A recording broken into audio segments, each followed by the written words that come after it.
to regulate, and it did not take the state's rights away for doing that. But really, the bigger picture, I think, is accountability. And the open carry people, you know, you heard Mr. Yih-Chau Chang say that we are well-trained, we are law-abiding citizens. The fact that we don't know that, and whether you think that's infringing upon your personal rights, your Fourth Amendment rights, to ask you that, that's a ridiculous argument. We hold our police officers, we hold our law enforcement accountable for everything that they do. Every time they use that weapon, they're accountable to the community, to their organization, to the victims have recourse if it's misused. We don't know anything about the open carry people. We don't know if they have criminal records. We don't know if they say they're well trained, but that doesn't mean they have emergency police training. That doesn't mean they can react in a high stress situation. We are just expected to take their word for it.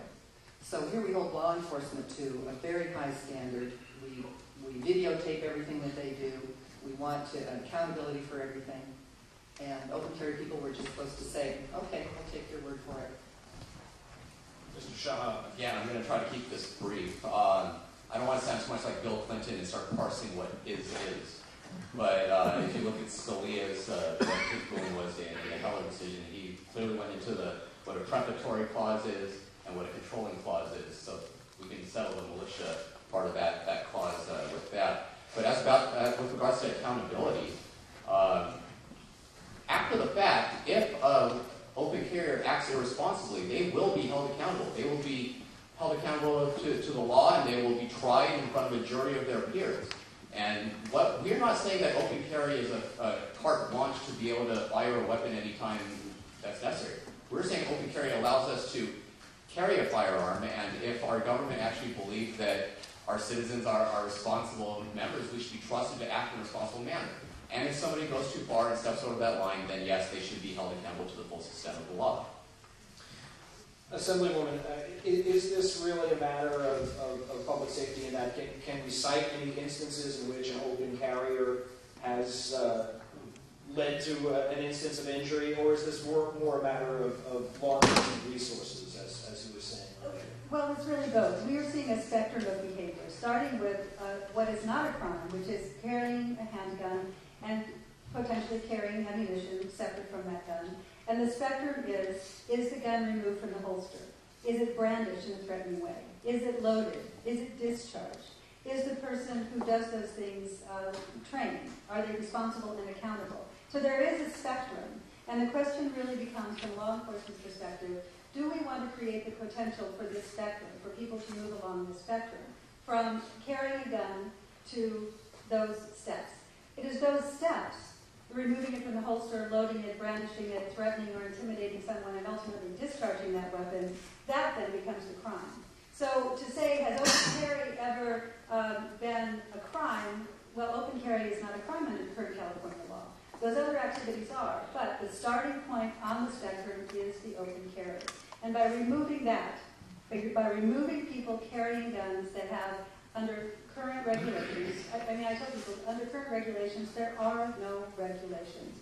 This is not a regulated practice. They have no need to produce identification. And the gentleman sitting here, the organization exists in nowhere. There is no physical address. There is no board of directors. There is no accountability. And their address on their website is registered out of state in Arizona at a mailbox that hundreds of thousands of websites intentionally hiding from public view use every day. So there is no accountability on behalf of these gentlemen, and if anyone violates a law related to open carry, they will immediately disavow and say we are not part of an open carry organization, and then we're dealing with other types of crimes. Mr. Shahab, you're itching to reply. Well, first of all, I'm glad that Ms. Saldana acknowledges that brandishing a firearm is illegal.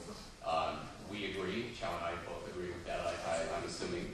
And your argument that you want to get rid of open carry as the starting point of this spectrum, wouldn't the logical conclusion, according to your interpretation, be to ban gun ownership outright? If that was possible, that would be the logical starting point for your argument.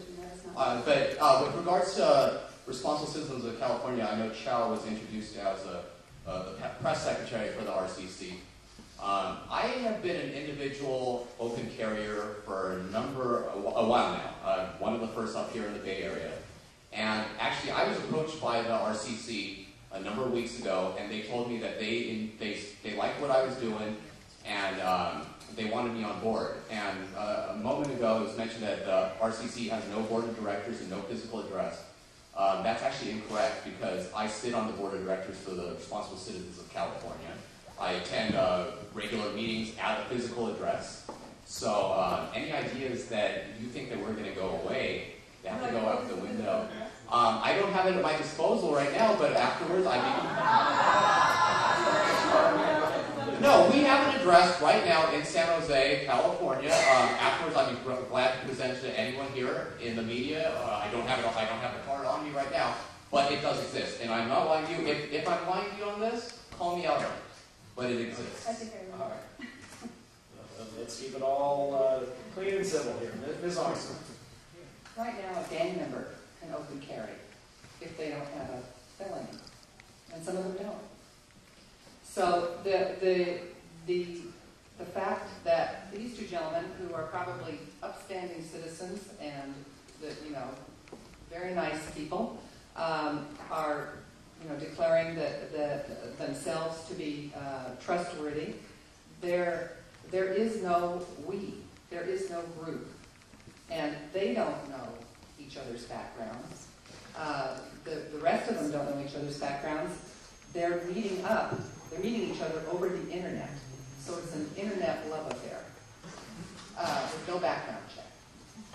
So the accountability is a huge issue, and that is the risk to public safety. Mr. Chang. First of all, we're not meeting each other out over the internet, and there's definitely no love affair going on.